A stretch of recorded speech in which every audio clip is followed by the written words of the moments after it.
What's up, everybody? How you doing? I hope all is well. You enjoying this beautiful day, and it's just outstanding. And I just wanted to jump on here quickly to talk a little bit about a new series that I want to do, and that series is called How to Survive in a Marriage. And I know many of you are like, you're divorced. Well, I want to share what I learned, okay, during my marriage that I've shared with other people, throughout the years who have had very, very successful marriages and some who haven't. And what you do is you learn and you get a little bit from here, a little bit from there. I don't profess to know everything, okay? Although I know a lot, okay? All right. So let me jump off and start to give you an introduction. Let me tell you about what I'm going to do. Probably for the month of April, at least I know for sure, I'm going to be popping on with an area that I want to discuss. And I don't know how long it's going to be. I'm saying in the month of April, but it may go longer, it may not. But there are a lot of things that I want to cover. And I think that my young ladies actually need to know out here who, you've committed, to a marriage. And, you're like, what now? So let's start off. Two people meet. They're normally attracted to one another physically. Um, they're drawn together maybe by ambition. Okay. I met my ex-husband in law school. Okay. So I felt I was ambitious and he was ambitious. And there were qualities, that he possessed that I liked at the time. At the time. He was slick, bad boy out there, from the street, from I'm like, yeah, I like this Timbo. I like this. Okay. And that's what drew me to him. Okay. Because I thought I was a little savvy too. And what happens is that many times we're drawn to people for the wrong reasons. Okay. um Being street savvy and got that sex appeal and that go, that baby, that ain't what you should be attracting to. You got to think long term. I didn't. See, one thing my granddaddy said, you gotta choose what's good for you, not what's good to you. That was what was good to me. Okay. But I was at a different stage. I was a young woman. I was in my 20s. You know what I'm saying? I was on some excitement. I like that. But anyway, we married. Okay. And there were ups and downs. And through it all, we decided to get married. And many times people say, whew, the hard part is over. Whew, I'm Mrs. Evans. Baby, that's when the work really begins.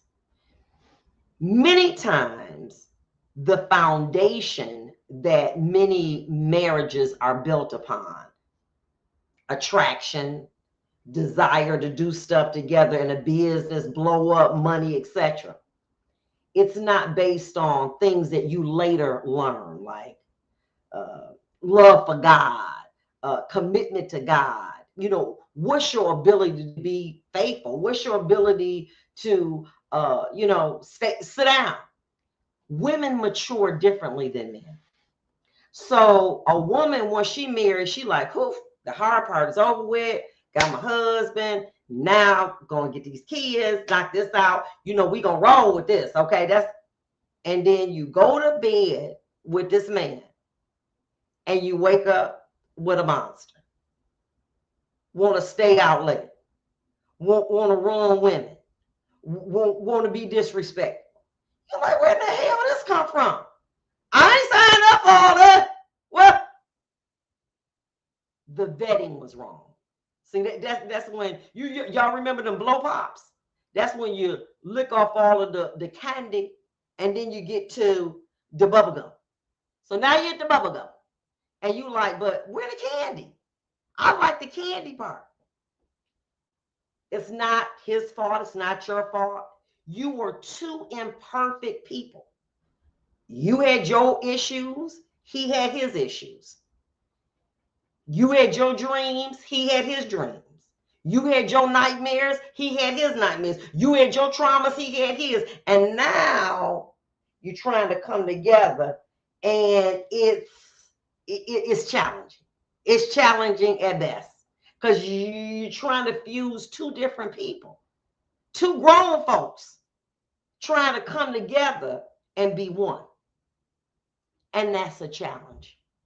And the most people who I've talked to have had successful marriages said it didn't start working out to 15 or 20 years in the game. What?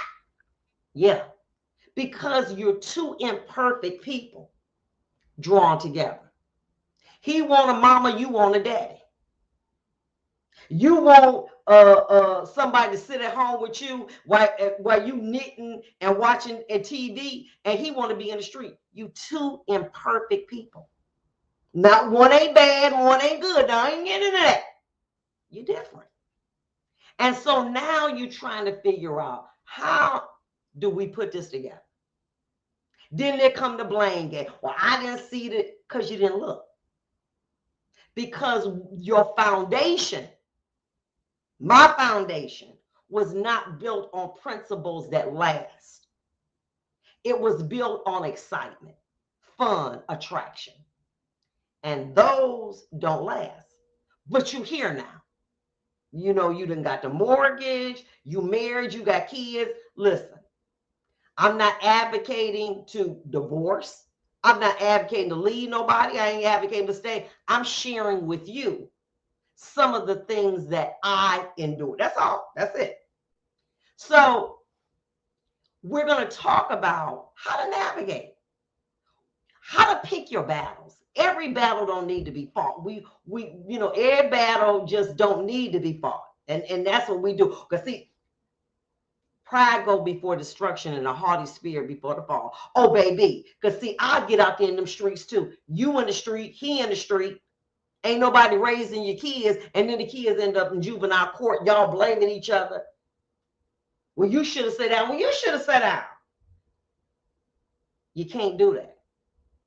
Ain't nobody gonna do me like that. Let me tell you something. I'm fine. I got it going on. It ain't about that. It's about the longevity of your children having a proper experience, and it's about you love your person, but you got to understand you two imperfect people trying to get this right. And so we're not going to start that blame game. Oh, I just signed up. Baby, okay, let me say this to you. Y'all, many of y'all, me too, had scales on my ass. Okay, had scales. So we're going to talk about that. I'm already at 8 minutes. So it's a lot. It is a lot. But I hope that this is my own perspective of what I think you need to do, the tools that you need to do to survive in a marriage. So every day or whatever, however the Lord leads me, I will share these ideas with you, and I'll jump on right quick. And if you want to share them, you share them, watch them again, and we'll just delve in one topic. But this was just basically an introduction of what I want to discuss in the coming weeks, how to survive in a marriage. Be blessed and enjoy your day. It's not going to be this long. I promise. I'm just going to take one little area and get it done. It's not going to be no hour. I promise you. Okay? Because nobody want to listen to me for an hour. I don't want to listen to me for an hour. Well, I don't know. All right. See you soon.